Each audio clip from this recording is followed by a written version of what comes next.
नमस्कार साथियों, हमारा चैप्टर चल रहा था हाउ डू थिंग्स वर्क, मतलब चीज़ें कैसे कार्य करती है। इसका मीन्स होता है ये कि चीज़ें कैसे कार्य करती है और हमारे दैनिक लाइफ में जो भी चीज़ें जो हमारे काम को आसानी से पूरा कर दे, ये सभी एक विशेष प्रकार की युक्तियों के द्वारा संपन्न होता है। तो आज अब जो इसका दूसरा भाग होगा, पार्ट होगा, उसको हम पढ़ेंगे आगे। कल हमने पढ़ लिया था कि कार्य, और कार्य के बाद हमने पढ़ा था एनर्जी। एनर्जी मतलब ऊर्जा, और ऊर्जा कई रूपों में हमने देखी थी। जैसे उसमें ऊर्जा हो गई, यांत्रिक ऊर्जा हो गई, नाभिकीय ऊर्जा हो गई, रासायनिक ऊर्जा हो गई, कुछ विशेष ऊर्जा की अनेक रूपों में हम यहाँ पर क्या करेंगे, बातें करेंगे। तो उसमें हमने पढ़ लिया था कि स्थितिज ऊर्जा और गतिज ऊर्जा, जो कि यांत्रिक ऊर्जा के क्या थे, दो प्रकार थे।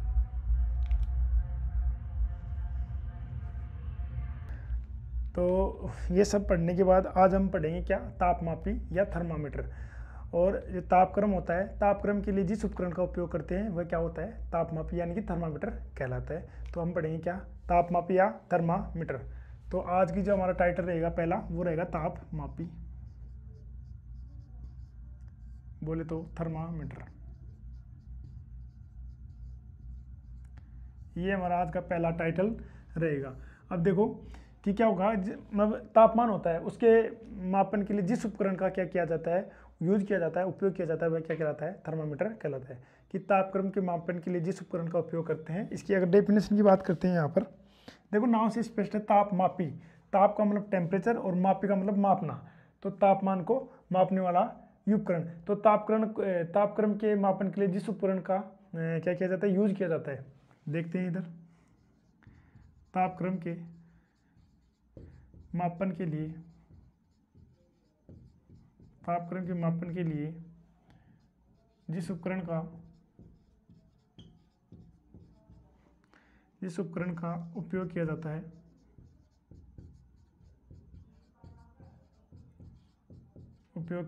क्या कहलाता है साथियों, थर्मामीटर। थर्मामीटर कहलाता है। ये हमारे पास किसकी बात होगी, थर्मामीटर की, यानी कि तापमापी की ये बात।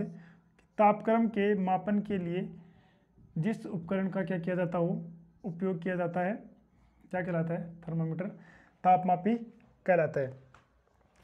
देखो कि यहाँ से तापमापी का मतलब आपको समझ में आ गया होगा कि तापक्रम के मापन के लिए जिस उपकरण का क्या किया जाता हो, उपयोग किया जाता है, क्या कहलाता है, थर्मामीटर कहलाता है।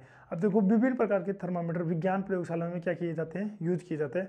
आप सभी को पता है कि विभिन्न जो प्रकार के क्या होते हैं, थर्मामीटर होते हैं, जो विज्ञान लेबोरेटरी यानी कि प्रयोगशालाओं में क्या करते हैं, यूज किए जाते हैं, ठीक है। और दूसरी बात, सबसे अधिक अगर हम जिस थर्मामीटर का उपयोग करते हैं वो मतलब सबसे अधिक जिस भी थर्मामीटर का यूज करते हैं वो किससे यूज मतलब किससे बना होता है, वो बना होता है पारे से। मतलब पारे का उसमें क्या किया जाता है, उपयोग किया जाता है। कि सबसे अधिक पारे से बने थर्मामीटर को क्या किया जाता है, प्रयोगशालाओं में तथा डॉक्टरों द्वारा किया जाता है। ये प्रश्न पूछा जा सकता है कि सबसे अधिक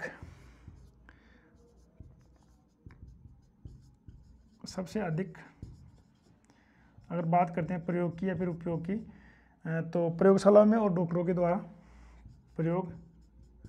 प्रयोगशाला व डॉक्टरों द्वारा, प्रयोगशालाओं व डॉक्टरों के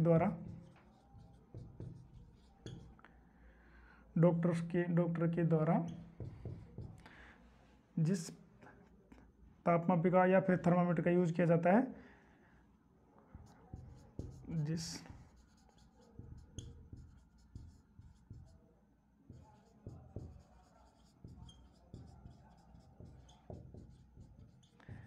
वो किससे बना होता है साथियों, उसमें यूज होता है किसका, पारे का। ये प्रश्न एग्जाम में पूछा जा सकता है।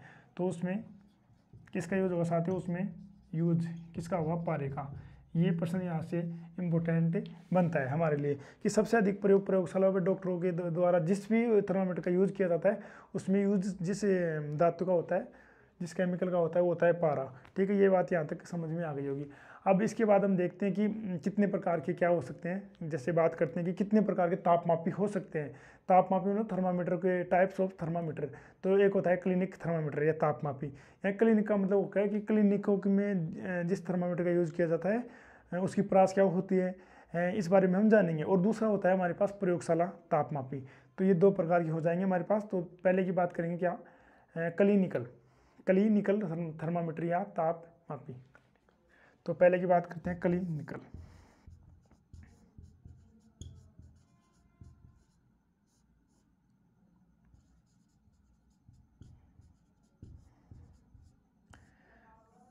क्लिनिकल थर्मामीटर, अगर इसकी अब यहाँ पर बात करते हैं साथियों, तो देखो इसका उपयोग शरीर का तापक्रम नापने के लिए किया जाता है। क्लिनिकल मतलब मेडिकल स्टोर में, मेडिकल जैसे छोटे हॉस्पिटल होते हैं, हॉस्पिटल में इसका क्या किया जाएगा, यूज़ किया जाएगा। और हॉस्पिटल में क्या किया जाता है, अगर हम बीमार होते हैं तो हमारा सबसे पहले तापमान का क्या किया जाता है, टेस्ट किया जाता है कि इसके पहले बुखार तो नहीं है। और बुखार का मतलब अगर शरीर गर्म हो रहा है तो कहीं ना कहीं हर बार ये नहीं, ज़रूरी नहीं होता कि हमारी जो बॉडी होती है वो बुखार की वजह से क्या हो, गर्म हो। कुछ विशेष प्रकार के कारण भी हो सकते हैं, जैसे कि बीपी लो हो जाती है, कई बार टेंशन में आने से क्या होता है, मतलब घबराहट हो जाती है जीव में। तो होता क्या है कि कुछ मतलब हमेशा ये नहीं बोल सकते कि अगर शरीर गर्म हो रहा है तो क्या बुखारी होगी, ज़रूरी नहीं होता। जैसे कई बार धूप में हम चल कर आते हैं तो क्या उसका मतलब ये थोड़ी है कि हम बीमार हैं, हमारे बुखार है बॉडी में, ये नहीं होता कतई इसका मतलब। तो देखो बात करते हैं कि इसका उपयोग शरीर का तापमान, तापक्रम नापने के लिए किया जाता है। तो पहला ही पॉइंट देखेंगे, इसका उपयोग, इसका यूज, उपयोग शरीर के तापक्रम मापने के लिए किया जाता है, मापने के लिए किया जाता है। ठीक है, ये बात हो गई पहली। और क्या हो सकती है, इसकी जो परास होती है हमारे पास, देखो इससे पहले दो बात और जानेंगे कि जैसे थर्मामीटर की बात करें यहाँ पर, तो जो क्लिनिकल थर्मामीटर होता है में क्या होता है, संपूर्ण क्या होती है, पतली कांच की नली लगी होती है। ठीक है, और जिसके सिरे पर क्या होगी कि पतले कांच की क्या होते हैं, बल्ब लगे होते हैं। और उन बल्बों में क्या पाए जाते हैं, बल्ब यानी लट्टू, बल्ब प्रकाश के द्वारा जो यूज लेते हैं हम, बल्ब लट्टू, वो लगे होते हैं। और उनमें क्या होता है, पारा भरा रहता है। और इस नली पर क्या होगा, तापक्रम अंकों में अंकित होते हैं। ये चीज़ होती है किसकी, थर्मामीटर की। तो क्लिनिक थर्मामीटर की अगर बात करते हैं तो देखो थर्मामीटर होता है, मान लो ये हमारे पास थर्मामीटर है, ठीक है। अब इसका जो ऊपरी सिरा होता है, इसके ऊपर क्या होते हैं, बल्ब लगे होते हैं। ठीक है, और इन बल्बों में क्या भरा होता है, पारा भरा होता है। ठीक है, ये बात समझ में आ गई होगी। अब ये पारा क्या करता है, और ये बल्ब होते हैं, इनके ऊपर क्या होते हैं कि अंकों के, ये अंक क्या होते हैं, अंकित होते हैं इसके ऊपर, जिससे हमें ये मालूम हो जाता है कि बुखार कितने डिग्री सेल्सियस पे है या फिर नहीं है, मतलब कितनी बुखार हमारे बॉडी में चढ़ी हुई है, फिर उपलब्ध है वहाँ पर। बुखार की हम बात करेंगे, तापमान की बात करेंगे, तो ये चीज़ हम देख सकते हैं। तो क्लिनिक थर्मामीटर में क्या होता है कि शरीर का तापक्रम नापने के लिए क्या करेंगे कि पतली कांच की एक नली होती है, और जिसके ऊपर क्या, जिसके सिरे होते हैं उसके ऊपर पतले कांच के क्या होते हैं, बल्ब लगे होते हैं। और उन बल्बों में क्या भरे रहते हैं, पारा भरा रहता है। और इस नली पर तापक्रम क्या होंगे, अंकों में अंकित रहते हैं। तो ये किसकी बात होगी, क्लिनिकल थर्मामीटर की। अब इसके बाद और दूसरी बात, सामान्य स्थिति में मनुष्य का जो तापक्रम होता है वो कितना होता है, 35 डिग्री सेल्सियस से कितना होता है, 42 डिग्री सेल्सियस होता है।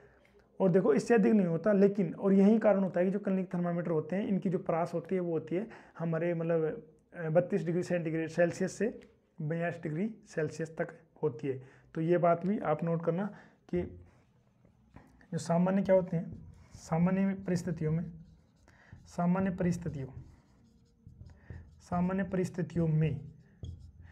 जो मनुष्य का तापमान होगा वो कितना होगा, मनुष्य का तापक्रम ये कितना होता है साथियों, ये होता है 35 डिग्री सेल्सियस से 42 डिग्री सेल्सियस। और यही कारण है कि जो क्लिनिक थर्मामीटर होता है इसकी जो परास होती है हमारे पास, आप नोट करना, समझना, इंपॉर्टेंट बातें हैं ये। और इसकी जो परास होती है वो होती है 35 डिग्री सेल्सियस से 42 डिग्री सेल्सियस। ये इसका क्या होता है, परास होती है, इसकी रेंज होती है। ये बात आपको समझ में आ गई होगी अच्छे से।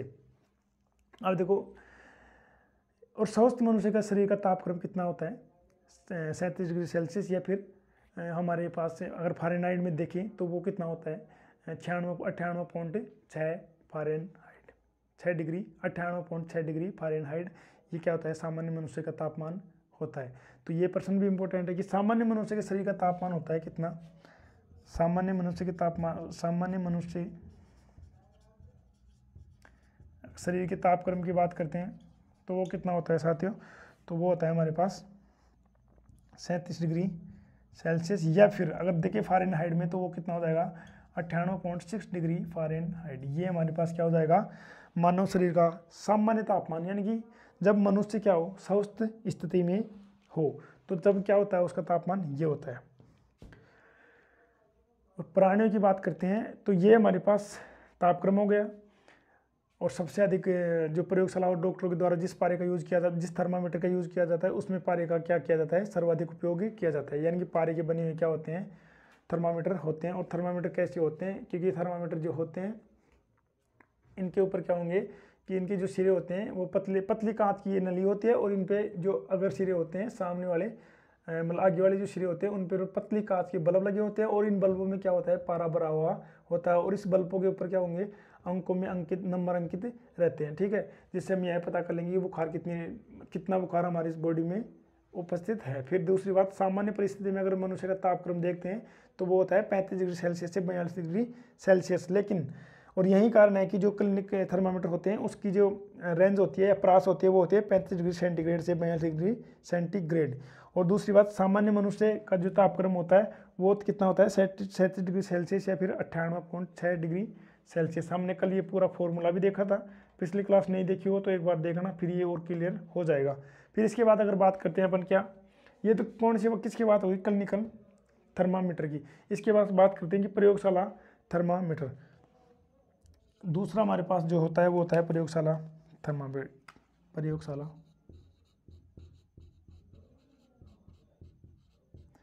थर्मामीटर या फिर तापमापी।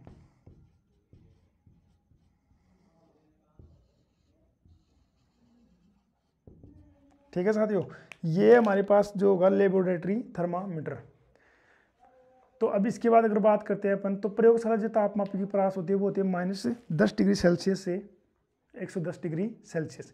इसकी परास एग्जाम में पूछी जाती है। और दूसरी बात, जो प्रयोगशाला तापक्रमी होती हैं प्रयोगशाला तापमापी होते हैं वो सदैव उनको कैसे रखना चाहिए, सीधा और ऊर्ध्वाधर तरीके से रखना चाहिए, क्योंकि अगर इसको नहीं रखेंगे सीधा तो इसका जो इसके अंदर जो पारा भरा हुआ होता है वो यथावत नहीं रहेगा। और यथावत रखने के लिए घुमाव होना बिल्कुल भी नहीं चाहिए। किसमें जो प्रयोगशाला तापमापी होती है प्रयोगशाला थर्मामीटर। तो इसकी एक ही बात आपको याद रखनी है, दो बात। पहली बात ये कि इसकी परास कितनी होती है, तो इसकी परास होती है साथियों मैं यहाँ पर नोट कर देता हूँ। इसकी जो परास होती है वो होती है -10 डिग्री सेल्सियस से 110 डिग्री सेल्सियस। ये इसकी होती है साथियों क्या परास। और दूसरी बात ये कि इसका जो मतलब इसको रखने का जो तरीका होता है वो सदैव सीधा और ऊर्ध्वाधर रूप में होना चाहिए, क्योंकि अगर इसको टेढ़ा मेढ़ा रखेंगे तो इसमें जो भरा हुआ पारा होता है उसकी जो क्वांटिटी होती है वो इधर उधर होने से क्या हो जाएगी, ऊपर नीचे होने से मतलब जो परिणाम होता है वो हमारे पास जो परिणाम प्राप्त होंगे, रिजल्ट प्राप्त होते हैं वो सही रूप में प्राप्त नहीं होंगे। इसलिए पारे को यथावत रखने के लिए इसके अंदर क्या नहीं होना चाहिए, घुमाव बिल्कुल भी नहीं होना चाहिए। ये बात हो गई किसकी हमारे पास प्रयोगशाला थर्मामीटर की। अब इसके बाद दो पॉइंट देखेंगे अपन क्या, एक तो देखेंगे क्वथनांक और एक होता है गलनांक। जो गलनांक होता है और क्वथनांक होता है कि गलनांक क्या होता है, गलनांक का मतलब मेल्टिंग पॉइंट, और मेल्टिंग पॉइंट का मतलब क्या होगा कि कोई भी वस्तु का गलना, किसी भी पदार्थ का गलना, तो कि वह ताप जिस पर कोई पदार्थ ठोस अवस्था से द्रव अवस्था में परिवर्तित हो जाता है, कौन सा बिंदु कहलाता है साथियों, वो बिंदु कहलाता है क्वथनांक बिंदु। अब इतनी बात करने के बाद हम ये भी साथ देखेंगे कि क्वथनांक बिंदु क्या होता है। मतलब वह ताप जिस पर कोई पदार्थ द्रव अवस्था से किस में हो जाएगा, द्रव अवस्था से वाष्प अवस्था में क्या हो जाए परिवर्तित हो जाए, क्वथनांक। बॉइलिंग पॉइंट, देखो बॉइलिंग का मतलब उबलना होता है, ठीक है। तो आप ऐसे ही समझो इसको कि वह ताप जिस पर कोई पदार्थ द्रव अवस्था से वाष्प अवस्था में परिवर्तित हो जाता है, कौन सा बिंदु कहलाएगा, बॉइलिंग पॉइंट कहलाएगा, यानी कि क्वथनांक बिंदु कहलाएगा। ये बात हो गई। अब इसके बाद हम करेंगे उष्मा का संचरण। और उष्मा का संचरण कैसे होता है ये अपने कल बात की थी थोड़ी सी, कि उष्मा सदैव उच्च ताप वाली वस्तु से निम्न ताप वाली वस्तु की ओर क्या होती है संचरित होती है। तो हम बात करेंगे कि उष्मा का संचरण। अगला जो हमारी टाइटल होगा अगला वो होगा हमारे पास उष्मा का संचरण। अब देखो उष्मा का संचरण कैसे हो सकता है। उष्मा सदैव उच्च ताप वाली वस्तु से निम्न ताप वाली वस्तु की ओर क्या होती है हमेशा स्थानांतरित होती है। मैंने आपको इसका उष्मा का स्थानांतरण संचरण के बारे में डायग्राम बना के भी बताया था। तो अब अगला टाइटल रहेगा हमारा ऊष्मा का संचरण। क्या होगा? ऊष्मा का संचरण। अब देखो ऊष्मा का संचरण, ऊष्मा सदैव उच्च ताप वाली वस्तु से निम्न ताप वाली वस्तु की ओर क्या होती है? प्रवाहित होती है हमेशा। और ऊष्मा एक स्थान से दूसरे स्थान की ओर स्थानांतरित कितनी विधियों के द्वारा हो सकती है, इसके बारे में आज हम जानेंगे कि ऊष्मा हमेशा एक स्थान से दूसरे स्थान की ओर अगर स्थानांतरित होती है तो हम उनमें 3 विधियों को क्या करेंगे? काम में लेंगे। पहला होगा चालन, सेवन और विकिरण। ये 3 रूप हमारे पास होते हैं कि चालन, सेवन और विकिरण। तो सबसे पहले देखेंगे ऊष्मा सदैव उच्च ताप वाली वस्तु से, तो ऊष्मा सदैव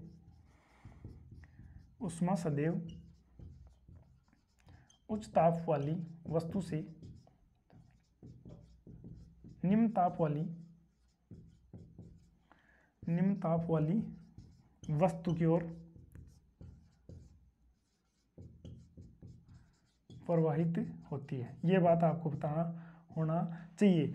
और दूसरी बात अगर देखते हैं कि ऊष्मा अगर एक स्थान से दूसरे स्थान पर स्थानांतरित होने के लिए कितनी विधियों को काम में लेना होगा, इनकी विधियों के बारे में देखेंगे तो 3 विधियों को हम क्या करेंगे यहाँ पर समझेंगे और पढ़ेंगे। पहले हो जाएगा सेवन, पहले देखते हैं चालन, दूसरी देखते हैं सेवन और तीसरी देखते हैं विकिरण। क्या होगा साथियों? विकिरण। तो हमारे पास ये कितनी विधि हो गई साथियों? 3 विधियां हमारे पास हो गई। अब पहले की बात करते हैं चालन। अब चालन क्या होता है कि वस्तु के विभिन्न भागों में तापांतर के कारण वस्तु के उच्च ताप वाले क्रम से अपेक्षाकृत कम ताप वाले जो कण होते हैं उनको क्या करेंगे? परस्पर संपर्क में ऊष्मा दे देते हैं, जिससे क्या हो जाएगा कि वस्तु का एक जो सिरा होता है जो कि एक गर्म था एक ठंडा था, जो सिरा गर्म था वो क्या कर देता है? ठंडे सिरे को भी अपने चालन विधि के द्वारा क्या कर देगा? गर्म कर देगा। मतलब ऊष्मा का स्थानांतरण वहां पर हो चुका होता है। इसीलिए क्या हो जाता है कि वस्तु का जो दूसरा सिरा होता है वो कैसा होगा? गर्म हो जाता है। तो हम बात करते हैं कि पहली चालन, यहाँ पर देखेंगे चालन। पहली जो ऊष्मा स्थानांतरण की विधि होगी वो क्या होगी? चालन।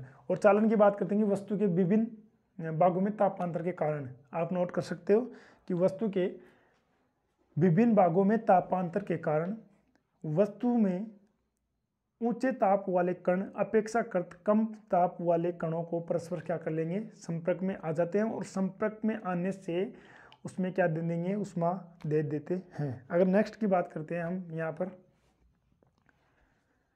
तो अगर बात करते हैं आगे, तो यह बात आपको समझ में आ गई होगी कि ऊष्मा सदैव उच्च ताप वाली वस्तु से निम्न ताप वाली वस्तु की ओर क्या होती है? हमेशा प्रभावित होती है। ठीक है। अब इतनी बात करने के बाद हम देखते हैं कि ऊष्मा के संचरण की इस प्रक्रिया में वस्तु के कण अपने स्थान में नहीं होते। ये बात आपको समझ में आ गई होगी। अगर इसके बाद अगर बात करते हैं अपन आगे, तो ये हो गई हमारे पास क्या? चालन। कि चालन का मतलब, और दूसरी बात चालन में 2 बात और देखेंगे। एक चालन में अगर चालन विधि से अगर प्रश्न यहाँ से पुट होता है तो एक प्रश्न होता है कि केवल ठोस वस्तुओं में ऊष्मा का संचरण केवल चालन विधि द्वारा ही होता है। ये प्रश्न यहाँ से बनता है। तो मैं लिख देता हूँ कि ठोसों में संचरण किस विधि के द्वारा होगा? कि यहाँ पर देखो ठोसों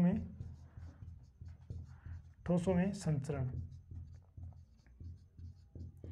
केवल किस विधि से होता है? केवल चालन विधि के द्वारा क्या होता है? ऊष्मा का स्थानांतरण होता है। ये केवल वर्ड जहाँ पर अगर लगता है तो वहाँ से ये समझ लेना कि इंपॉर्टेंट होने की संभावना बढ़ जाती है। ठोस वस्तुओं में ऊष्मा का संचरण होता है केवल चालन विधि द्वारा ही होता है। अब इसके बाद अगर दूसरे पॉइंट की हम बात करते हैं तो वो हो जाएगा हमारे पास सेवन। क्या हो जाएगा? सेवन। अब सेवन का मतलब समझ रहे हो आप? सेंट आप सभी ने, परफ्यूम सभी ने लगाए होंगे, आप सभी ने परफ्यूम लगाए होंगे। ठीक है। तो ऊष्मा संचरण की वह विधि जिसमें ऊष्मा द्रव कणों की गति द्वारा स्थानांतरित होती है। द्रव कण जो होते हैं, द्रव कणों की गति के द्वारा। तो देखो द्रव कणों की गति के द्वारा क्या करेंगे यहाँ पर? द्रव कणों की गति के द्वारा। अगर मैं द्रव के कणों की गति के द्वारा अगर यहाँ पर बात करता हूँ कि ऊष्मा संचरण की वह विधि जिसमें जो ऊष्मा का संचरण होता है वो केवल मतलब ऊष्मा संचरण केवल द्रव कणों की गति के द्वारा ही स्थानांतरित होता है, क्या कहलाता है, सेवन कहलाती है। ठीक है, अब देखो सेवन में किसी द्रव अथवा जो गैस होते हैं, गैस के अणु द्वारा ऊष्मा क्या हो जाती है, अवशोषित हो जाती है और अपने स्थान से ऊपर की ओर गति करने लग जाती है। मतलब मान लो कि गैस के कण होते हैं, हवा है यहाँ पर, एयर है, वायु है, तो वो क्या करेगी, यहाँ से मान लो गर्म होगी तो ऊपर उठेगी, हवा गर्म होने के बाद हल्की हो जाती है। जो गैस ये होती है, हवा गैस होती है, हवा होती है, वो क्या होगी, जब गर्म हो जाती है तो वो क्या कर लेती है, ऊपर की ओर उड़ जाती है। ठीक है, अब ये चीज़ें देखने के बाद अपन को ये पता होना चाहिए कि ये अणु अपने स्थान से ऊपर की ओर गति कर लेते हैं, आपको मालूम है, क्योंकि और दूसरी बात अणुओं के स्थान में क्या होंगे, ठंडू, जो जैसे मान लो यहाँ पर है गैस है, ठीक है, द्रव है, गैस है, मैं इसको यहाँ से गर्म कर रहा हूँ, अगर मैं इसको गर्म करूँगा तो यहाँ पर ये गर्म जो वायु होगी, मान लो यहाँ पर जल को मैं गर्म कर रहा हूँ और इसमें यहाँ पर वायु की मात्रा भी उपस्थित रहेगी, गैसें भी यहाँ पर उपस्थित रहेगी, तो ये जैसे गर्म होती रहेगी, ऊपर उठती रहेगी, ऊपर उठती रहेगी, ऊपर उठती रहेगी। लेकिन जो ये स्थान यहाँ पर खाली होगा, ये स्थान यहाँ पर खाली होगा, तो यहाँ पर क्या आ जाते हैं, ठंडी वायु आ जाती है, ठंडी गैसें गर्म जो यहाँ से उठ कर ऊपर गई है उनके स्थानों पर क्या आ जाएगी, ठंडी वायु आ जाती है, ठंडी गैसें इनका स्थान ले लेती है। ठीक है, और दूसरी बात, इस प्रकार संपूर्ण द्रव अपना गैस में ऊष्मा स्थानांतरित हो जाती है, संचारित हो जाती है। अब देखो ये मान लो द्रव है, ये गर्म होती गई, ऊपर जाती गई, ठंडी यहाँ पर आ गई, गर्म यहाँ से ऊपर चली गई, मतलब इधर से गर्म होती गई, ऊपर जाती गई, ये यहाँ पर ठंडी एयर आती गई। तो इस प्रकार इस पूरे द्रव में क्या हो जाएगा कि गैसों का क्या हो जाता है, मतलब ऊष्मा का क्या हो जाएगा, इसमें ऊष्मा का संचरण हो जाता है। ये बात आपको समझ में आ गई होगी अच्छे से कि यहाँ पर मैं जैसे इसको गर्म करता रहूँगा, गर्म वायु ऊपर जाती रहेगी और ठंडी वायु नीचे आती रहेगी, फिर क्या होगा कि इस प्रकार इस पूरे संपूर्ण द्रव में क्या हो जाएगा, ऊष्मा का संचरण हो जाता है, ऊष्मा का संचरण हो जाता है। ठीक है, तो इस प्रकार जो सेवन विधि होती है हमारे पास, आप ऐसे समझो कि हमारे सेंट होती है, आपने कभी सेंट लगाया हो क्या, लगाते ही हो, तो क्या होता है कि सेंट अगर लगाते हो आप, तो आपने क्या किया, सेंट लगाया यहाँ पर और दूर दूर तक क्या हो जाती है, उसकी जो खुशबू होती है वो फैल जाती है। क्यों, क्योंकि वो सेवन विधि के द्वारा क्या हो जाती है, मतलब ऊष्मा का संचारण हो जाता है आसानी से। समझ में आ गई होगी ये बात आपको। और देखो इसके बाद अगर हम बात करते हैं एक बात और, या तो ये तो परफ्यूम की बात हो गई, अब जैसे की बात करते हैं इसको अगर और उदाहरणों के द्वारा अगर समझे तो जैसे समुद्री हवाएं होती है, दिन के समय पृथ्वी की सतह से क्या होगी, तप्त हवाएं समुद्र की ओर प्रभावित हो जाती है। ये हमारे पास समुद्र है, मान लो ये हमारे पास समुद्र है, हमारे पास ये पृथ्वी है, ठीक है, पृथ्वी के ऊपर ही समुद्र है ऐसे समझ। लेकिन ये मान लो यहाँ से हवा क्या हो रही है, दिन के समय पृथ्वी की जो सतह होती है वहाँ से हवाएं क्या करेंगी, तब तो जाएगी, यानी गर्म होगी, और ये क्या करेंगी, समुद्र की ओर हो जाती है प्रभावित। ठीक है, ये समुद्र की ओर ऐसे आती रहती है, आ रही है मेरी बात समझ में, ये क्या करेंगी, समुद्र की ओर आती रहती है। ठीक है, जैसे जैसे गर्म होती है, मतलब जैसे ही वायु गर्म होती है वो क्या करेंगी, ठंडी होती है, मतलब ठंडी जैसे ही वायु क्या होगी, गर्म होगी, हवा गर्म होती है तो क्या हो जाती है, हल्की हो जाती है, और हल्की हो जाएगी तो क्या करेगी, अपना स्थान छोड़कर दूसरे स्थान की ओर क्या करेंगी, जाने की कोशिश करती हैं। तो जैसे जैसे दिन में क्या होगा कि ये जो हवा होती है पृथ्वी की सतह से क्या हो जाएंगी, समुद्र की ओर प्रवाहित होती रहती है। ठीक है, और तथा समुद्र से जो ठंडी हवाएं होती है वो क्या करती है, जैसे यहाँ से पृथ्वी से गर्म हवा आ रही है समुद्र की ओर, और यहाँ समुद्र से जो ठंडी हवाएं होती है वो वापस किस ओर जा रही होती है, पृथ्वी की ओर स्थानांतरित होती रहती है। ठीक है, ये बात होगी। और जब समुद्र से क्या होंगी, ठंडी हवाएं पृथ्वी को संचारित होती है, और यह जो हवाएं होती है समुद्री हवाएं कहलाती है, क्योंकि साफ सी बात है समुद्र से जा रही है तो कौन सी हवाएं कहलाएगी, समुद्री हवाएं। तो बात करते हैं कंपेयर की, तो देखते हैं साथियों यहाँ पर क्या कि ये हमारे पास पृथ्वी है और ये हमारे पास हो गया समुद्र। और अगर समुद्र में देखें तो ये मैंने बता दिया आपको कि यहाँ से गर्म वायु होती है और समुद्र की ओर आती है, लेकिन यहाँ से जो ठंडी वायु होती है, भारी होती है, ये क्या करेंगी, यहाँ से नीचे की ओर यानी कि पृथ्वी की ओर, पृथ्वी के पास आ जाती है, और पृथ्वी पे क्या होगी, यहाँ से फिर ये प्रक्रिया चलती रहेगी, गर्म होती रहेगी और आती रहेगी। तो ये तो हमारे पास ये समुद्री हवाएं हो गई। ठीक है, ये कौन सी हवाएं हो गई, समुद्री हवाएं। तो ये बात आपको समझ में आ गई होगी। जैसे जैसे बात करें हम किसकी, सेवन की, पर समझ क्या रहे हैं हम, सेवन। अब आगे अगर बात करते हैं कि पृथ्वी की हवाएं, अब पृथ्वी की हवा का मतलब क्या होता है कि रात्रि में ठंडी हवाएं क्या होंगी, पृथ्वी की ओर, पृथ्वी की सतह से समुद्र की ओर प्रभावित हो जाती है। रात्रि में ठंडी जो हवा होगी वो क्या करेगी, पृथ्वी की सतह से समुद्र की ओर प्रवाहित होती है और यही हवाएं पृथ्वी हवाएं कहलाती है। दिन की बात करेंगे तो यहाँ से इधर आएगी कौन सी हवा, समुद्री हवाएं। लेकिन रात की बात करेंगे, रात्रि मतलब रात की बात करेंगे तो रात में क्या होगा कि रात्रि में ठंडी जो हवाएं होती है पृथ्वी की सतह से क्या होंगी, समुद्र की ओर प्रभावित हो जाती है। इसीलिए इनको क्या बोल देते हैं साथियों कि ये कहलाएगी पृथ्वी हवाएं, तो इनको बोल देते हैं पृथ्वी हवाएं। ये किसकी बात कर ली हमने, 7 की बात की है। किसकी बात की है, 7 की। अब इसके बाद अगर बात करें जो हमारे पास तीसरी विधि थी किसकी, उष्मा संचरण की, वो थी हमारे पास विकिरण। अब ये रही है हमारे पास विकिरण। अगर हम बात करते हैं किसकी, विकिरण की, तीसरी जो विधि होती है हमारे पास विकिरण। अब ये विकिरण का मतलब यहाँ पर क्या होता है, अगर बात करते हैं विकिरण, नाम से स्पष्ट हो रहा है विकिरण, क्या हो रहा है, वि अकिरण। अब देखो उष्मा संचरण की वह विधि जिसमें उष्मा का जो संचरण होता है विद्युत चुंबकीय तरंगों के रूप में माध्यम के तापमान को प्रभावित करके या फिर परिभाषित करके किया जाता है। किए बिना ही क्या होगा, देखो मतलब ऐसा संचरण की वह विधि जिसमें किसी भी माध्यम की आवश्यकता नहीं हो और उष्मा का जो संचरण होता है बिना माध्यम के द्वारा ही क्या हो जाए, संचरित हो जाए, तो ये क्या कहलाएगी हमारे पास, विकिरण। तो उष्मा संचरण की वह विधि जिसमें उष्मा का संचरण विद्युत चुंबकीय तरंगों के रूप में माध्यम के ताप को परिवर्तित किए बिना ही हो जाए, क्या कहलाएगा, विकिरण कहलाएगा, रेडिएशन कहलाती है। ठीक है, ये बात हमारे पास किसकी होगी, विकिरण की होगी। तो उष्मा संचरण की वह विधि जिसमें उष्मा का जो संचरण होता है विद्युत चुंबकीय तरंगों के रूप में माध्यम के ताप को परिवर्तित किए बिना ही हो जाता है, यानी कि इसमें किसी भी माध्यम की आवश्यकता नहीं होती, विकिरण कहलाती है। ये बात हो गई किसकी, डेफिनेशन की।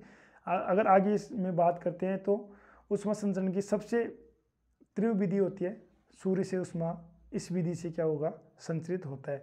तो सूर्य से उष्मा होगी, जैसे हमारे पास सूर्य है, हमारे पास सूर्य का तापमान आगे नीचे आता है, पता है आपको। तो अगर इसकी जो तापमान प्राप्त होने की बात करेंगे तो किस प्रकार होगा, विकिरण विधि के द्वारा ही संपन्न होता है। ये बात हो गई हमारे पास। अगर हम आगे बात करते हैं, आगे और देखते हैं इसके बारे में।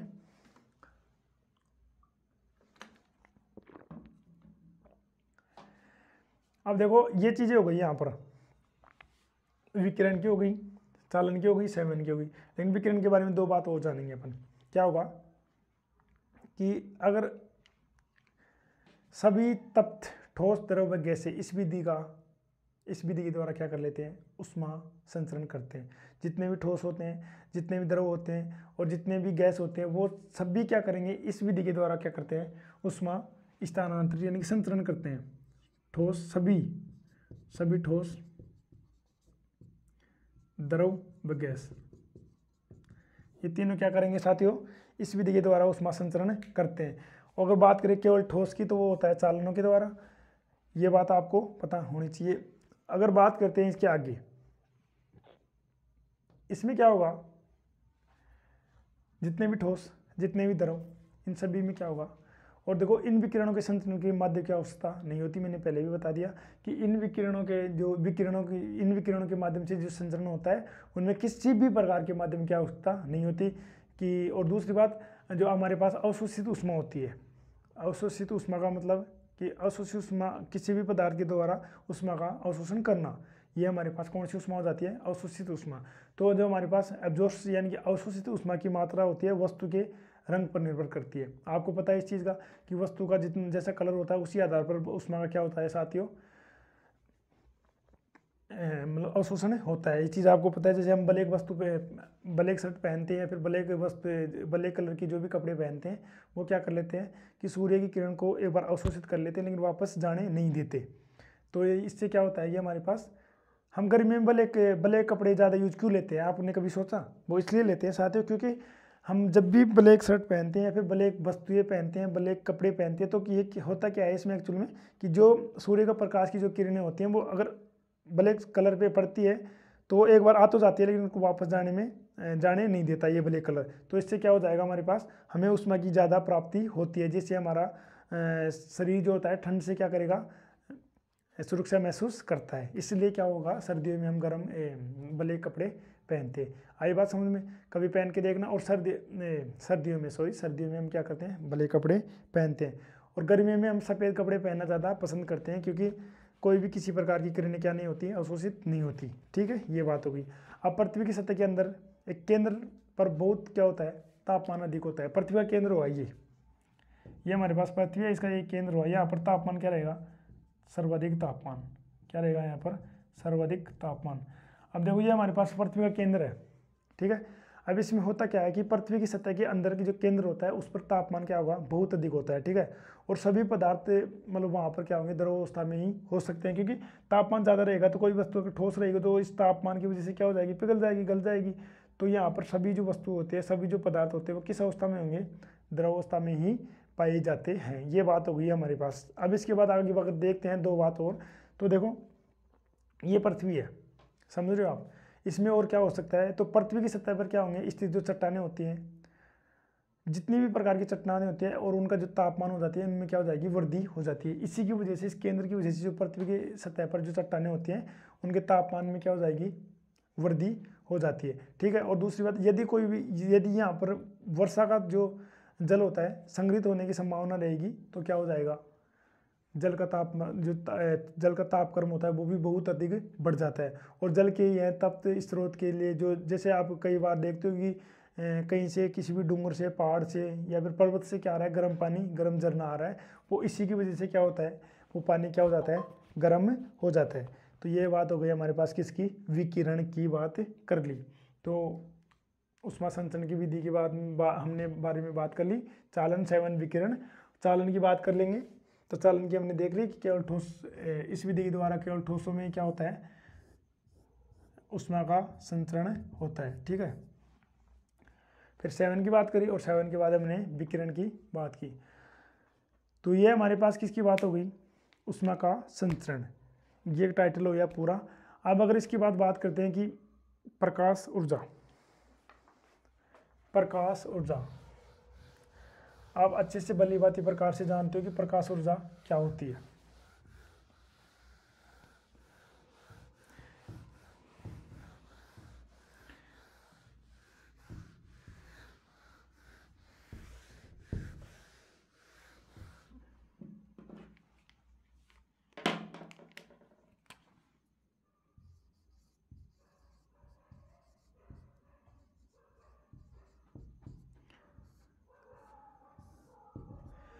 प्रकाश ऊर्जा, प्रकाश ऊर्जा का मतलब आप क्या समझते हो, प्रकाश ऊर्जा क्या होती है, प्रकाश ऊर्जा, ये बात आपको समझ में आती है कि जो प्रकाश ऊर्जा होती है हमारे पास, लाइट एनर्जी, ये क्या होता है कि प्रकाश ऊर्जा, ऊर्जा का वह रूप होता है जिसकी सहायता से हम किसी भी वस्तु को क्या करते हैं, देखते हैं। जितनी भी वस्तुएं होती हैं उनको हम देखते हैं, देख पाते हैं। और दूसरी बात, अगर इनके स्रोत से क्या होता है, वह स्रोत जो प्रकाश का क्या करता है, स्वयं का उत्सर्जित करते हैं। और दूसरी बात, अगर जो हमारे पास प्रतिदीप्त स्रोत होते हैं जितने भी, वो इन्हीं के माध्यम से क्या कहलाएंगे, प्रतिदीप्त यानी कि चमकीले स्रोत कहलाते हैं। दोबारा फिर एक बार गौर करेगा आप कि प्रकाश ऊर्जा वह ऊर्जा होती है जिसकी सहायता से हम किसी भी वस्तु को क्या करते हैं, देख पाते हैं। और वह स्रोत जो प्रकाश का स्वयं उत्सर्जित करते हैं प्रतिदीप्त स्रोत कहलाते हैं। और वह स्रोत जो प्रकाश का स्वयं उत्सर्जन नहीं करते हैं अदीप्त स्रोत कहलाते हैं। ये प्रश्न एग्जाम में ऐसे पूछे जाते हैं। तो अगर बात करेंगे प्रकाश ऊर्जा की, तो प्रकाश ऊर्जा की अगर बात करते हैं यहाँ पर, तो प्रकाश ऊर्जा वह ऊर्जा होती है, ऊर्जा का वह रूप होती है जिसकी सहायता से हम किसी भी वस्तु को क्या करते हैं, देख पाते हैं। और दूसरी बात, वह स्रोत जो प्रकाश का स्वयं उत्सर्जित करते हैं प्रतिदीप्त स्रोत कहलाते हैं। और दूसरी बात, वह स्रोत जो प्रकाश का स्वयं उत्सर्जन नहीं कर पाते अदीप्त स्रोत कहलाते हैं। और प्रकाश सदैव सरल रेखा में क्या करता है, गमन करता है। ये जो पॉइंट मैं यहाँ पर बोल रहा हूँ आपको नोट करना है।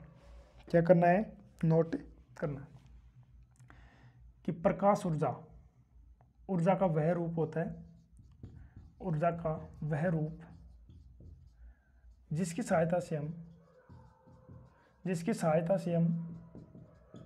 किसी भी वस्तु को, किसी भी वस्तु को देख पाते हैं। अब हमारे पास आप नोट करना आगे कि एक होता है अदीप्त, एक होता है प्रतिदीप्त स्रोत और एक होता है अदीप्त स्रोत।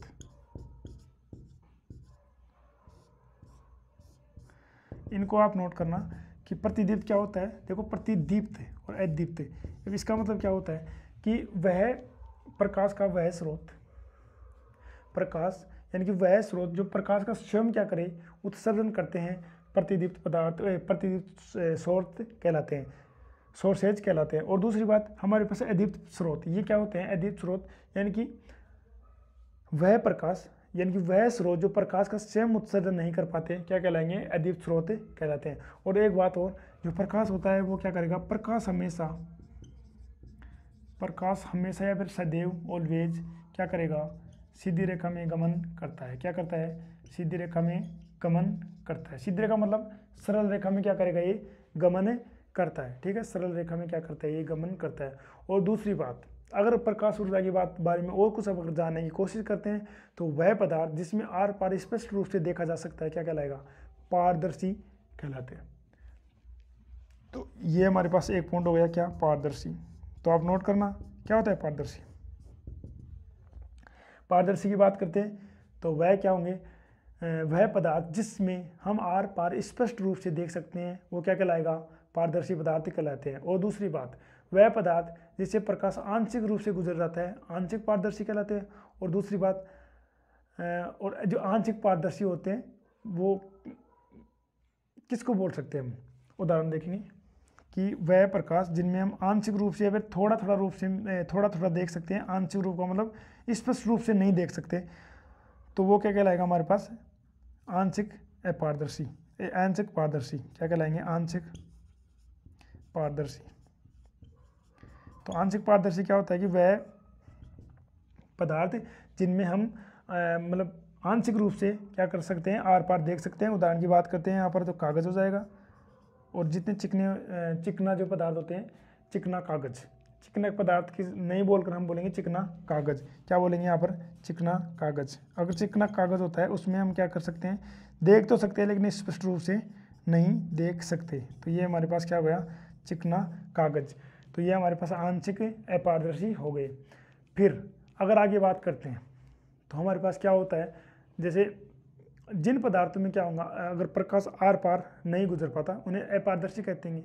साफ सी बात है, उसमें तो आंशिक और अआंशिक का तो कोई बात ही नहीं रहेगी, क्योंकि जिन पदार्थों में प्रकाश आर पार नहीं गुजर पाता, नहीं गुजर सकता, अपारदर्शी कहलाते हैं। और जब कोई वस्तु प्रकाश में क्या होगी, अपारदर्शी माध्यम में क्या हो जाएगी, अपारदर्शी माध्यम में मध्य में रखी जाती है, तो वस्तु की क्या बन जाती है, छाया बन जाती है।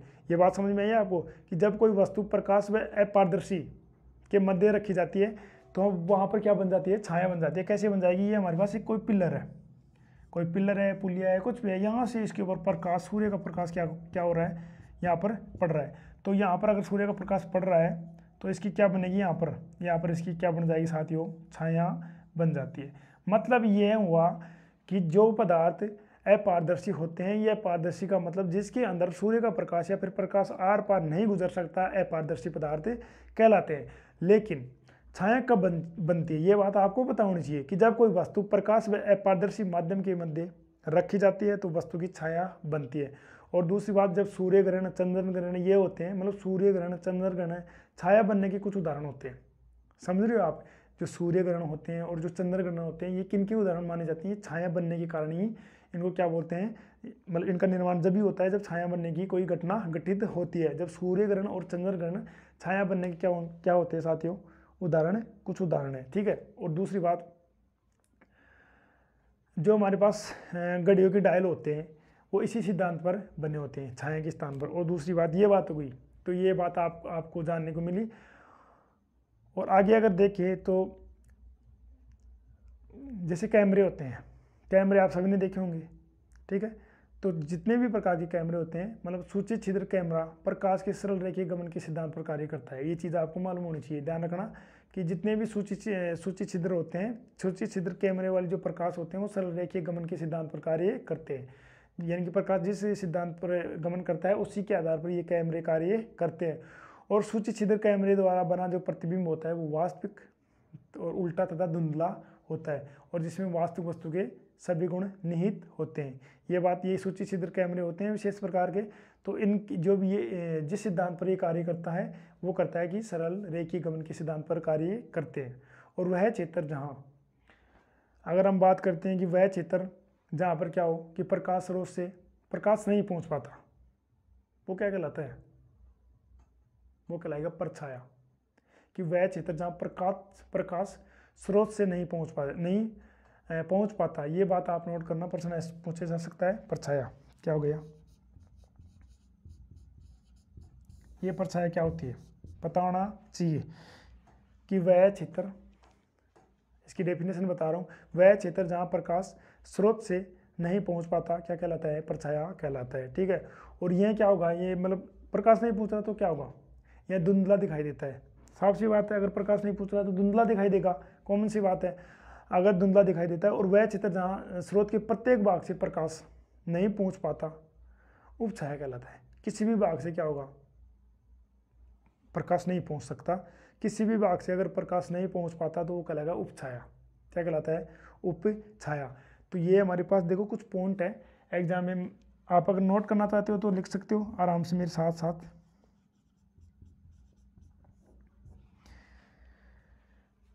उपछाया हो गई, मतलब उपछाया का मतलब अगर डेफिनेशन की बात करते हैं यहाँ पर तो आप लिख सकते हो कि वह क्षेत्र जहाँ स्रोत के प्रत्येक भाग से प्रकाश नहीं पहुँच पाता, उपछाया कहलाता है।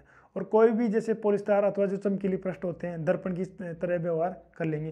जैसे हमारे पास शीशा है, अगर उसको सिंपल एकदम पारदर्शी क्या है, हमारे पास शीशा है, कांच है, उसमें क्या कर सकते हैं हम? एक स्थान से दूसरी ओर देख सकते हैं, मतलब इधर से उधर देख सकते हैं। लेकिन अगर उसके ऊपर सिल्वर या फिर सिल्वर ब्रोमाइड का या फिर कुछ विशेष प्रकार का लेपन कर दिया जाता है तो वहाँ पर हम क्या कर सकते हैं? उसको बोल देंगे दर्पण है। आई बात समझ में? ये दर्पण बन जाते हैं, दर्पण की तरह व्यवहार करते हैं। कोई भी पॉलीस्टार अथवा चमकीली जो पृष्ठ होती है दर्पण की तरह व्यवहार कर लेती है। और किसी समतल जो दर्पण होते हैं, जो भी समतल दर्पण द्वारा बने जो प्रतिबिंब होते हैं, वो क्या करेंगे?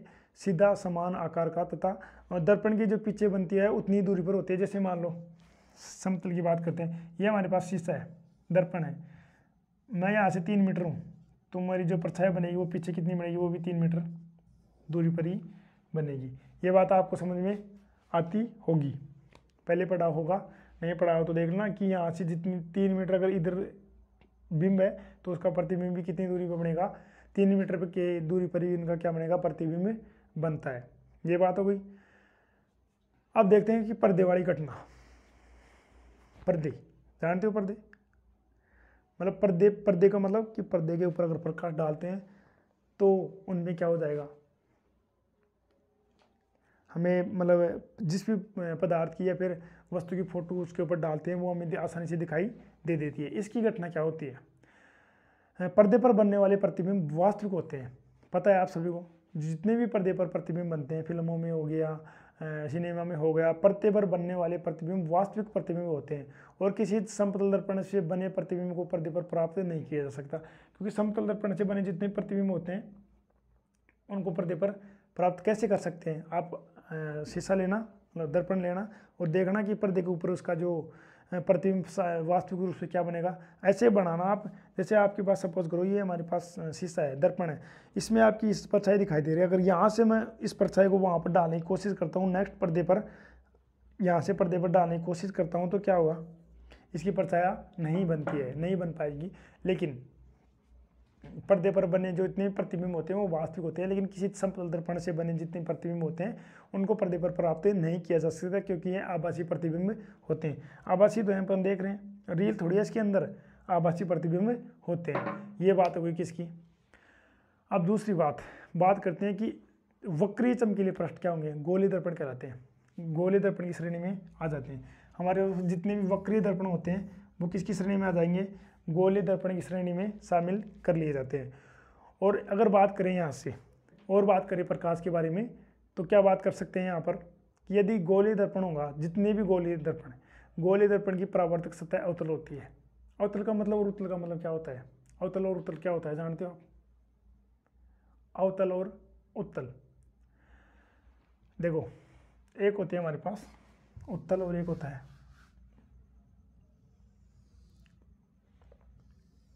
इसका मतलब क्या हुआ?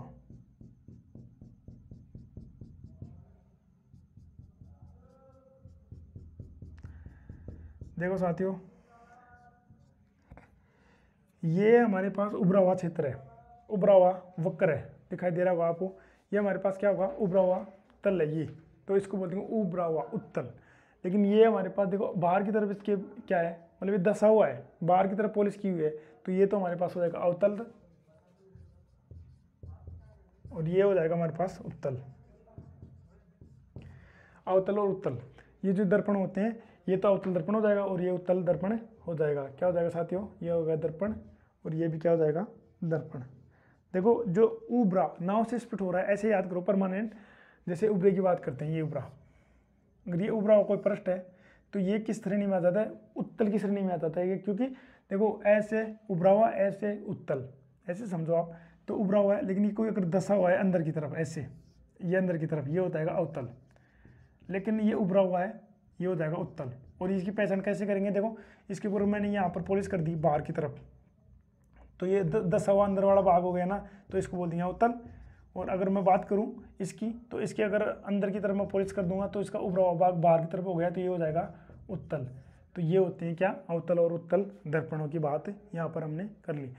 अब देखो प्रकाश की किरण किसी छोटे कण पर नहीं पड़ती, अगर पड़ती है प्रकाश की जो किरण होती है वो तो कहीं भी पड़ सकती है, कहीं भी गिर सकती है, कि प्रकाश की किरण को कहीं भी डाला जा सकता है।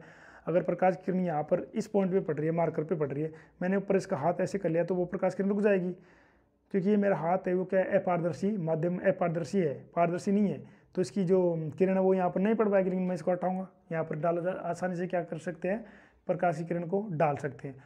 अब देखो प्रकाश की किरण किसी छोटे कण पर पड़ती है तो वह क्या होगी, चारों ओर अलग अलग दिशाओं में फैल जाती है, इसे प्रकाश का प्रकीर्णन कहते हैं। आ गया प्रश्न कि प्रकाश का प्रकीर्णन इसी में शामिल होता है। एक पॉइंट और डायल करो, यहाँ पर काउंट करो, प्रकाश का प्रकीर्णन। अब ये प्रकाश का प्रकीर्णन का क्या मतलब हुआ, कोई भी छोटा पॉइंट है, अगर प्रकाश की किरण इस पे डाली जाती है या फिर इस पे गिरती है, जब प्रकाश की किरण किसी छोटे कण पर, प्रकाश की किरण किसी छोटे कण पर पड़ती है तो ये क्या करेगी, वह चारों ओर क्या हो जाएगी, अलग अलग दिशाओं में फैल जाती है, प्रकाश की किरण फैल जाती है। इसे प्रकाश का मतलब चारों तरफ फैलने की जो प्रक्रिया ही होती है, इसे ही बोला जाता है प्रकाश का प्रकीर्णन कहा जाता है।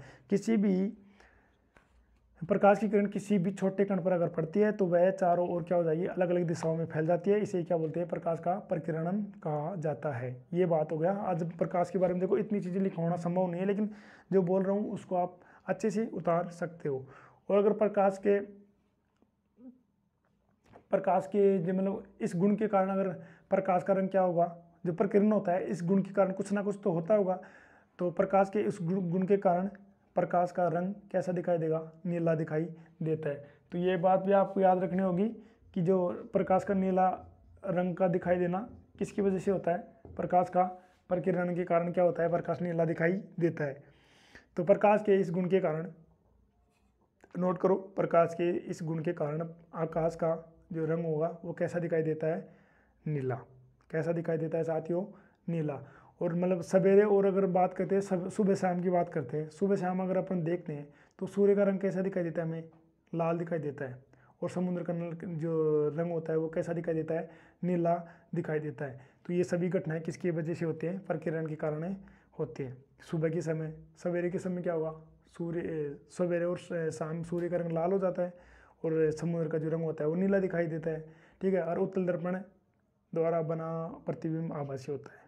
ये बात आप याद रखना नोट करके कि उत्तल दर्पण द्वारा बना जो प्रतिबिंब होता है वो आभासी होता है, यानी कि वास्तविक नहीं होता है। इतनी बात करने के बाद अपन जानेंगे क्या, प्रकाश का परावर्तन।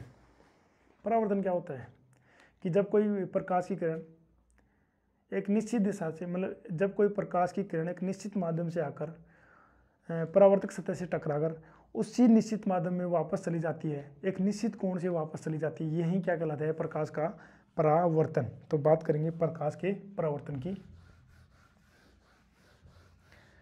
तो प्रकाश के परावर्तन की बात करेंगे तो प्रकाश की परावर्तन कैसे बोलेंगे अपन, कि जब कोई प्रकाश की किरण एक निश्चित माध्यम से आती है और परावर्तक सतह से टकराकर उसी माध्यम में वापस लौट जाती है, तो यही प्रक्रिया, यही घटना क्या कहलाती है साथियों, प्रकाश का परावर्तन। तो बात करते हैं यहाँ पर प्रकाश का परावर्तन।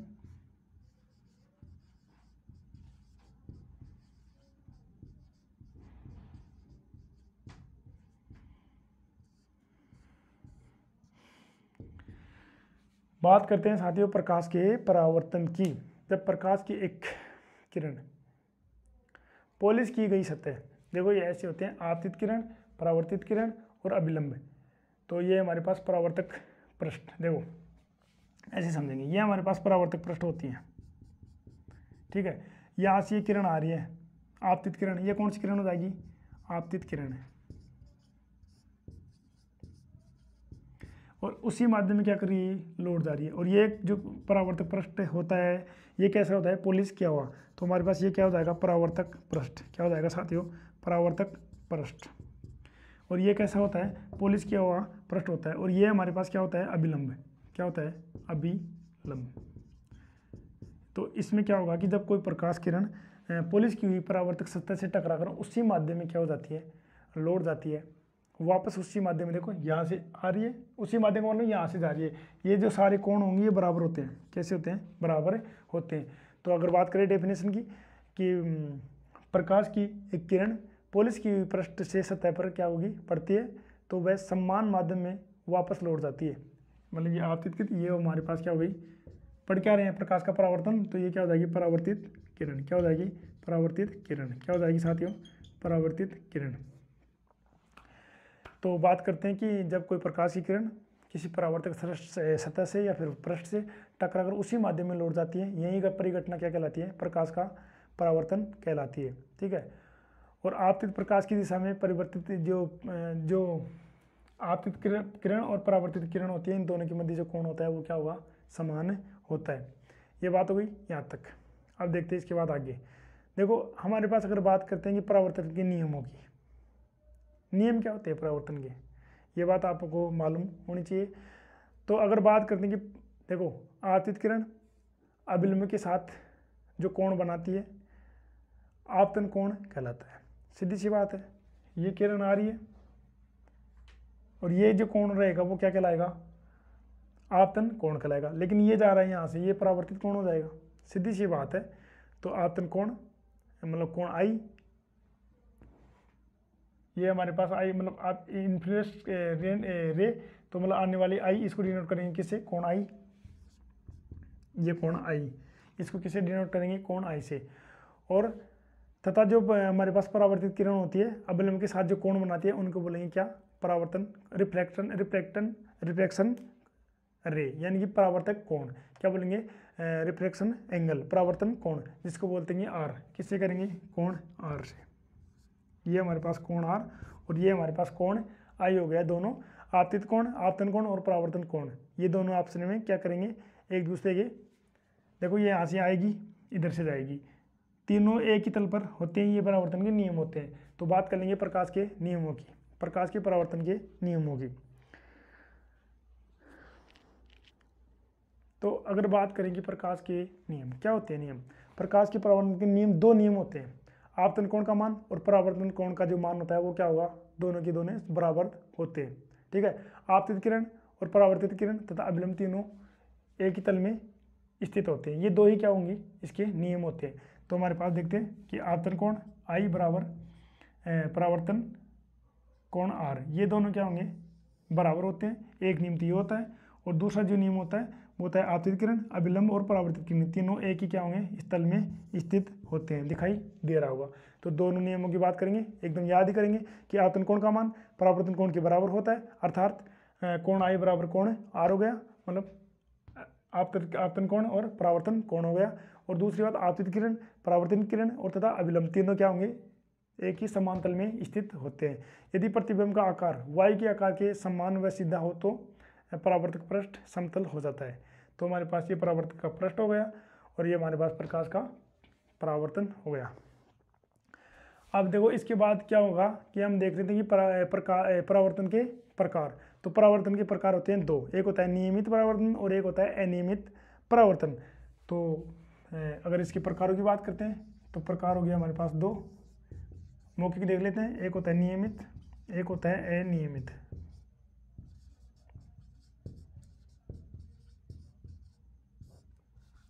नियमित और अनियमित, देखो नियमित और अनियमित का मतलब यहाँ पर क्या होता है, नियमित का मतलब यह होता है यदि परावर्तक तल पूर्णतः क्या हो, समतल में हो, समतल हो, पूर्णतः समतल हो और इस पृष्ठ में उत्पन्न जितने भी परावर्तन नियमित और परावर्तन होता है वो नियमित रूप से होता है। अगर समतल रहेगा ना तो देखो ये हुआ है समतल का मतलब ये आएगा चलेगा, आएगा चलेगा। लेकिन अगर मैं बात करूँ अनियमित की तो इसमें क्या होता है कि यदि परावर्तक पृष्ठ अनियमित या फिर ऊंचा नीचा हो तो इस प्रकार के पृष्ठ से प्राप्त परावर्तन अनियमित परावर्तन कहलाता है। तो ऊंचा नीचा का मतलब जैसे मान लो उबड़ खाबड़ हो, यहाँ से ये ऐसे ऐसे ये पृष्ठ हो, यहाँ से टकराई किरण आ गई, फिर पता नहीं कहाँ से गई, ये ऐसे होगा, ये क्या हो जाता है अनियमित रूप का परावर्तन हो जाता है। इसके बाद एक और होता है कि बहुआयामी परावर्तन। अब ये बहुआयामी परावर्तन होता है, अलग से नोट करो। यदि दो परावर्तक पृष्ठ होते हैं, मान लो दो परावर्तक पृष्ठ, ये समतल दो क्या हो गए हमारे पास परावर्तक पृष्ठ हो गए, ठीक है।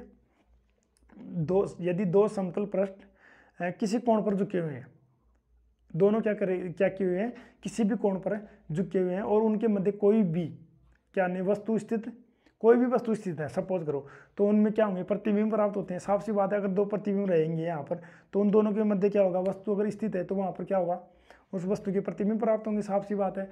और दूसरी बात, अगर प्रतिबिंब की संख्या परावर्तक पृष्ठों के मध्य बने कोण पर निर्भर करती है। यदि दो परावर्तक पृष्ठ एक दूसरे के समानांतर रखे होते हैं तो प्राप्त प्रतिबिंब अनंत होते हैं। ये प्रश्न कई बार एग्जाम्स में आता है कि यदि दो परावर्तक पृष्ठ होते हैं, परावर्तक पृष्ठ एक दूसरे के क्या होंगे समानांतर रखे होते हैं तो प्राप्त प्रतिबिंब क्या होंगे अनंत होते हैं। जैसे मंदिरों में समानांतर रखे दर्पण के मध्य क्या होता है स्थित जो मूर्ति होती है उनमें अनंत प्रतिबिंब हमें दिखाई देते हैं। जितने मंदिरों में होते हैं, अगर दो परावर्तक पृष्ठों के मध्य ऐसे मतलब रख देते हैं क्या माता की मूर्ति या फिर किसी भी देवी देवता की मूर्ति रख देते हैं, जिनसे क्या होगा कि परावर्तन के कारण क्या होता है अनेक प्रकार की क्या होते हैं प्रतिबिंब दिखाई देते हैं। तो ये आज का हमारी मतलब क्लास थी। अपने दोस्तों के साथ वीडियो को शेयर करो और चैनल पे नए हो तो चैनल को सब्सक्राइब करें। इसके बाद नेक्स्ट पढ़ेंगे हम प्रकाश का परावर्तन, जो पढ़ेंगे अगली नेक्स्ट क्लास में। तो धन्यवाद साथियों। प्रकाश का परावर्तन।